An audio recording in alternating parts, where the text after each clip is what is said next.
लक्ष्मणगढ़ पंचायत समिति परिसर में करीब 25 लाख रुपए की लागत से बनने वाले राजीविका भवन का विधिवत शिलान्यास कांग्रेस प्रदेश अध्यक्ष गोविंद सिंह डोटासरा ने किया। इस दौरान सीकर सांसद अमरा राम भी मौजूद थे। इस मौके पर आयोजित कार्यक्रम में नवनिर्वाचित सीकर सांसद अमरा राम का नागरिकों की ओर से सम्मान किया गया। इस मौके पर कार्यक्रम में उपस्थित जनों को संबोधित करते हुए कांग्रेस प्रदेश अध्यक्ष गोविंद सिंह डोटासरा ने कहा कि प्रदेश में इंग्लिश मीडियम स्कूलों को बंद नहीं होने देंगे। आज गरीब परिवारों के करीब 3.25 लाख बच्चे इंग्लिश मीडियम स्कूलों में पढ़ते हैं। उन्होंने आगे कहा कि आरएसएस की मानसिकता है और ये भी कहा कि शिक्षा मंत्री को तो शिक्षा का ज्ञान ही नहीं बल्कि उन्हें अनर्गल बयानों का ही ज्ञान है। आगामी बजट को कांग्रेस प्रदेश अध्यक्ष डोटासरा ने कहा कि सरकार ने बजट में जो घोषणा की थी उनकी वित्तीय स्वीकृति भी जारी होकर टेंडर हो चुके थे, लेकिन सरकार ने उन्हें रोक रखा है। पहले इसकी लड़ाई लड़ेंगे। बजट को लेकर के आप किस तरीके से क्या बजट को लेकर के ये कि पहली बात तो हमारा जो बजट दिया हुआ है पिछले 5 साल में उस बजट के कामों को इन्होंने रोक रखा 6 महीने से। उसकी लड़ाई लड़ेंगे कि पहले जो हमने बजट दे दिया, वित्तीय स्वीकृति जारी हो गई, बजट घोषणा हो गई, उस काम को रोक रखा है। 11 करोड़ का यहाँ पर मिनी सचिवालय, 5 करोड़ का आपने देखा होगा कि नगर पालिका का नया भवन है, 8 करोड़ रुपए का स्काउट आवासीय विद्यालय है। ऐसे कई काम हैं जिनका बजट दे दिया गया है। टेंडर प्रक्रिया चालू हो गई थी, उसके बावजूद 8 महीने से रोक रखा है।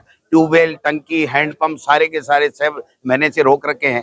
तो ये नया क्या बजट देंगे, मुझे कोई उम्मीद नहीं है। सवाल ये है कि हमारा दिया हुआ बजट जो है और बजट घोषणा जिसकी वित्तीय स्वीकृति हो चुकी थी, वित्तीय व्यवस्था हो चुकी, उनको तो लागू करा दे तो ही मैं तो धन्यवाद दे दूंगा इनको। जिला अस्पताल बन रहा है, उसको लेकर जिला अस्पताल 50 करोड़ रुपए में बन रहा है। इसको इतना शानदार बनाएंगे कि गंगानगर से लेकर के जयपुर तक किसी के साथ में किसी तरीके की कोई अप्रिय घटना ईश्वर ना करे, लेकिन अगर हो जाती है या कोई बीमार हो जाता है तो उसको जयपुर नहीं जाना पड़े, सीकर नहीं जाना पड़े। सीकर के बराबर मेडिकल कॉलेज के हॉस्पिटल के बराबर लक्ष्मणगढ़ में सारी सुविधाएं आने वाले समय में मिलेंगी। अंग्रेजी माध्यम स्कूलों को बंद करने की योजना बना रही है सरकार।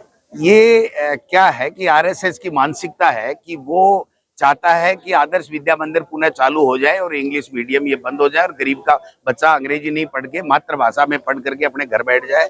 ये ऐसा होने नहीं देंगे। आज आप देखिए कि मेरे पास जो ज्ञापन आए हैं वो ज्ञापन भी इस बात के हैं कि इंग्लिश मीडियम स्कूलों को बंद कर रहे हैं और मंत्री रोजाना बयान दे रहा है कि इंग्लिश मीडियम की स्कूलें बर्बाद हो गई, नए भवन नहीं दिए, ये नहीं दिए। अरे भाई 3.25 लाख बच्चे पढ़ रहे हैं तो कहां से पढ़ रहे हैं फिर 3.25 लाख?